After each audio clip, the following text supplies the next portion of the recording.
13 ya? 12, oh ya. Ya, beberapa hari yang lalu kita sudah mendengarkan topik-topik yang berbau agama. Malam ini saya akan membawakan topik yang remeh-temeh, yang biasa teman-teman lakukan kalau di waktu senggang, yakni menonton film. Jadi topiknya itu pengaruh menonton film. Apakah positif, apa negatif?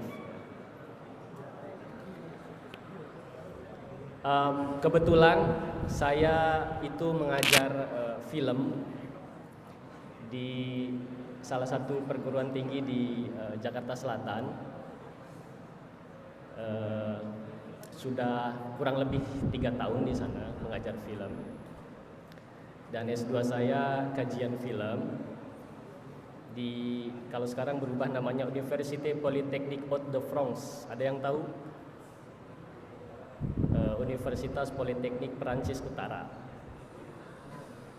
Ya, 2015-2017. Jadi ilmu itu saya bawa ke Indonesia untuk istilahnya diamalkan walaupun sedikit, mengajar film. Nah, balik ke topik yang kita bawakan, ya kita diskusikan malam ini, pengaruh menonton film. Siapa di sini yang suka menonton film Hollywood atau film-film Indonesia? Ada yang maniak menonton film? Suka sekali gitu. Oh, ada ya di belakang sana ya. Ya. Yang di depan malu-malu ya. Mungkin kalau di belakang saya agak kesulitan mendengarkan suaranya. Mungkin yang di depan ada punya pengalaman khusus tidak?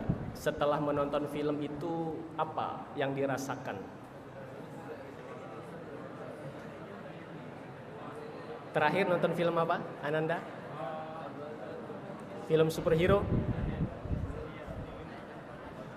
Hah? Biasanya kalau di umur-umur segini sukanya nonton film superhero ya. Yang baik, yang protagonis melawan yang antagonis ya, yang jahat. Biasanya suka sekali, dan sukanya yang happy ending ya. Jarang sekali suka yang sad ending. Atau yang di belakang, siapa yang suka nonton film drama Korea? Ya. Secara umum ya, drama Korea itu ya konsepnya Romeo dan Juliet biasanya ya.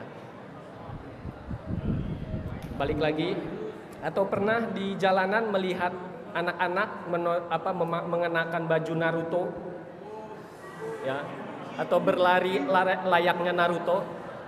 Itu bagian kecil dari pengaruh film. Bagaimana pengaruh film bisa mempengaruhi anak-anak, baik itu dari sikap sampai cara dia berpakaian. Itu salah satu kecilnya pengaruh film. Jadi pilihan kita untuk menonton film itu mesti hati-hati. Ya.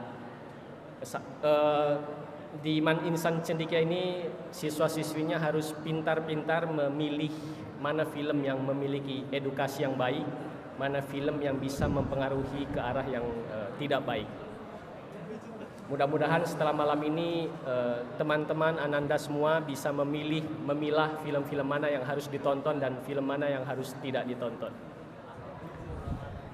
Kenapa saya membawakan topik yang tanda kutip remeh ini? Tentu ada alasannya ya, ada alasannya. Karena saya awalnya kira-kira topik apa yang saya bawakan ya malam nanti. Yang berbau agama, saya bukan orang yang punya kapasitas membawakan itu. Atau yang berbau sains, saya juga bukan orang yang tepat membawakan topik itu. Makanya saya membawa apa yang saya bisa bawakan malam ini. Jadi menurut, ini saya kutip dulu para ilmuwan dari, ini buku yang klasik sekali, judulnya Sociology of Film, Studies and Documents, pengarangnya J.P. Meyer. Menurut dia, film itu adalah medium yang paling berjasa dalam membentuk nilai, perilaku, dan pandangan hidup setiap orang. Itu menurut dia. Nah, nanti kita buktikan apakah kesimpulan dia itu benar atau salah.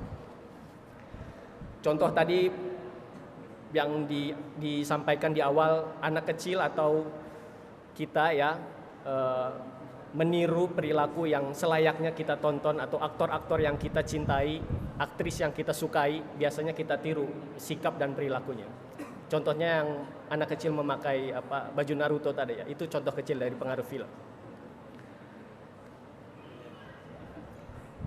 Salah satu yang bisa menjadi mediator selain tontonan YouTube atau tontonan apapun di media sosial itu ya film-film yang paling vital mempengaruhi sikap dan perilaku orang. Mantan Menteri Pendidikan, kalau dulu namanya Uni Soviet, sekarang Rusia, pernah bilang film adalah medium paling vital untuk mempengaruhi masyarakat perihal propaganda. Jadi dulu film itu dipakai untuk propaganda, ya, antara Uni Soviet sama Amerika. Pernah menonton film-film Donald Bebek yang itu ada hinaannya ke Rusia atau Uni Soviet? Pernah? Donald Bebek yang klasik. Pernah nonton? Belum pernah? Nanti dicek ya, kalau sudah libur, apakah ada film kartun yang memiliki nilai-nilai propaganda untuk negara lain?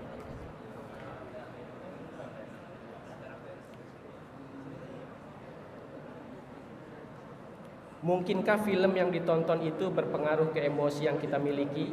Apakah emosi, kognisi, dan perilaku yang kita miliki dapat berubah di bawah pengaruh film? Itu pertanyaannya. Meskipun secara tidak langsung, artinya ada proses yang ada di sana. Menurut penelitian neuroscience dan psikologi, sebuah film atau tontonan dapat memberikan dampak seolah-olah tayangan yang ada di film itu, atau biasa disebut sebagai pengalaman virtual, itu terlihat nyata, seolah-olah nyata di hadapan kita. Pernah tidak kalau nonton film yang sedih, tiba-tiba air mata kita jatuh? Pernah ya? Terutama film yang ada romansa dramanya, atau yang laki-laki suka superhero, tiba-tiba kita terbawa ikut emosi, amarah terhadap antagonisnya, aktor antagonisnya, terbawa ya, ikut membenci. Itu pengaruh film.